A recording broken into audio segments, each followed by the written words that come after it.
হুট করে আবার আমি নতুন একটা ফোন নিচ্ছি। কি কারণে? তাও আবার টাকা না থাকা সত্ত্বেও ইএমআই তে। অলরেডি ২ দুটো ফোন থাকার পরেও। সবটাই শেয়ার করব এই ভিডিওতে। চলো ভিডিওটা শুরু করি।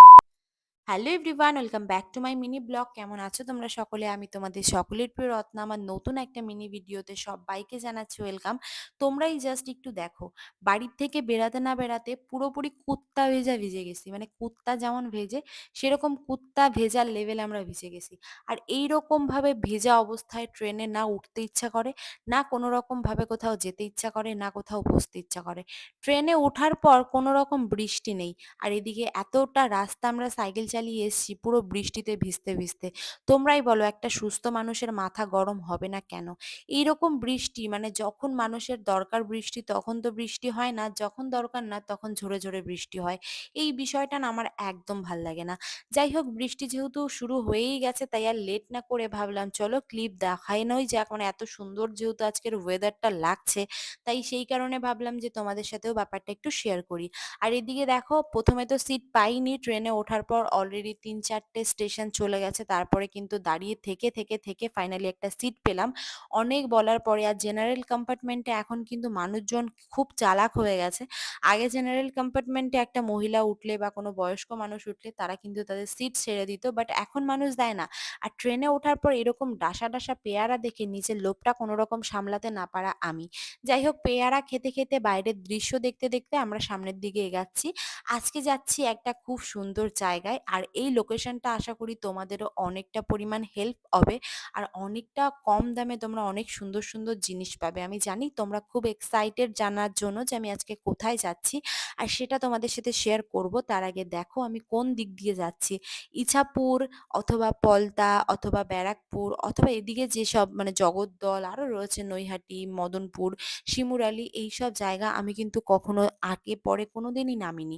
কোনোদিনই আমার আশা পড়ে না এই দিকটায়। কারণ এটা আমাদের বাড়ির লাইন না। আমি যেহেতু ঠাকুরনগরে থাকি তাই আমার কিন্তু সবসময় বনগাঁ টু শিয়ালদা লাইনেই কাজ আর সেদিকেই যেতে হয়। তো আজকে হঠাৎ করে কেন আমি এই লাইনে আসলাম সেই বিষয়টাও তোমাদের সাথে সুন্দর করে ক্লিয়ার করব।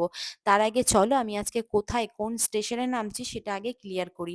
কারণ সেই জিনিসটাই যদি আমি তোমাদের সাথে সুন্দর করে ক্লিয়ার না করি তাহলে হয়তো তোমরা বুঝতে পারবে না যে তোমাদের কোথা থেকে কোথায় যেতে হবে বা কোন দিক থেকে কোন দিকে গেলে তোমাদের সুবিধা হবে। তো ফাইনালি আমি নেমে গেলাম হচ্ছে ব্যারাকপুর স্টেশন। আর এই ব্যারাকপুর স্টেশন থেকেই আমরা মেইনলি একটা জায়গায় যাব। আর সেই জায়গার আগে কিছু আমি ইম্পর্টেন্ট কথা তোমাদের সাথে শেয়ার করি। আমি বহুদিন, মানে প্রায় 6 থেকে 8 মাস পর ব্যারাকপুর স্টেশনে এসেছি। ব্যারাকপুর স্টেশনে আসতে যে আমার কতটা কষ্ট হতো সেটা শুধুমাত্র আমি জানি। অনেক অফিসিয়াল কাজ কিন্তু এই ব্যারাকপুর স্টেশনে আসার পর এখান থেকে ক্যান্টিন থেকে শুরু করে আর্মি কোয়ার্টার যেখানে, সেখান থেকে আমার যাত্রা শুরু হয়েছিল, যেটা কিনা অনেক দিন আগে। তো আমি যখন আসতাম, মানে আজ থেকে প্রায় ১-২ বছর আগের ঘটনা বলছি, যখন ক্যান্টিনে আসতাম বা ব্যারাকপুরের যে কোনো কাজে আসতাম অফিসিয়াল, তখন কিন্তু এই লোকেশনটা যেটা তোমাদের সাথে এখন আমি শেয়ার করছি, এই জায়গাটা, মানে আমি যখনই আসতাম ব্যারাকপুরে আমাকে এখানটায় আসতেই হতো। এই জায়গাটা এতটা অথেন্টিক, এতটা সুন্দর, এতটা ভিউ লেভেল যেটা বলে বোঝানোর মতন না। আমি জানি না তোমরা ভিডিওতে কতটুকু বুঝতে পারছো বা তোমাদের কতটুকু বোঝাতে পারছি, বাট আমি এটাই বলতে চাইছি, এই লোকেশনটা জাস্ট দুর্দান্ত। এখানের যে ফটো ক্লিপগুলো, মানে যে ফটোগুলো তুলেছি সেগুলো তোমাদের সাথে খুব তাড়াতাড়ি শেয়ার করব। আর ভিডিওগুলো তো রয়েইছে, সেগুলো তো তোমরা দেখতেই পারছো। এত সুন্দর একটা লোকেশন।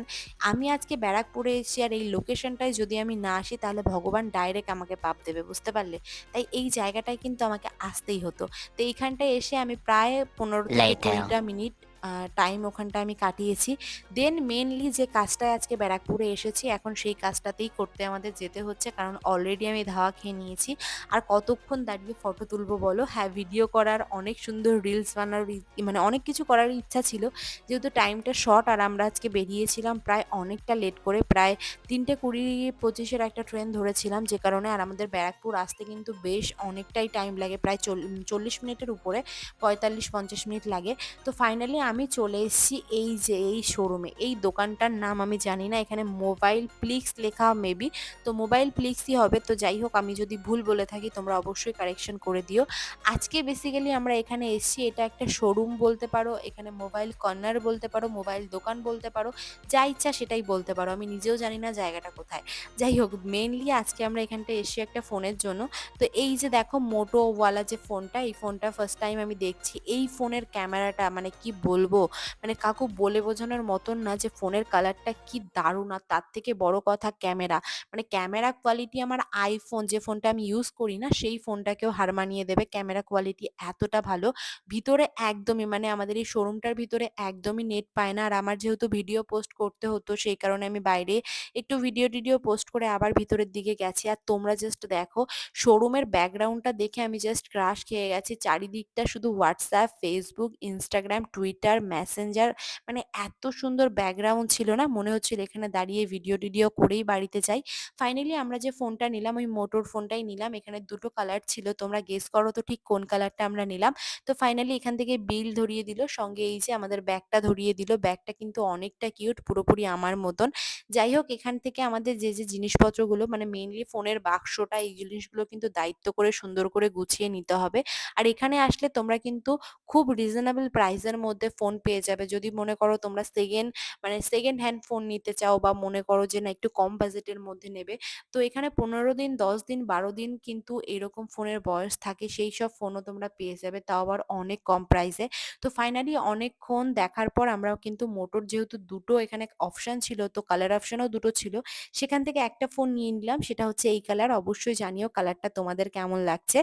তো তারপর আমরা ওখান থেকে বেরিয়ে পড়লাম। আর এখন কিন্তু আমার প্রচন্ড পরিমাণ খিদে পেয়ে গেছে। বাট না, আমাদের এখন খেলে হবে না। এখন কিন্তু কিনতে হবে খাবার।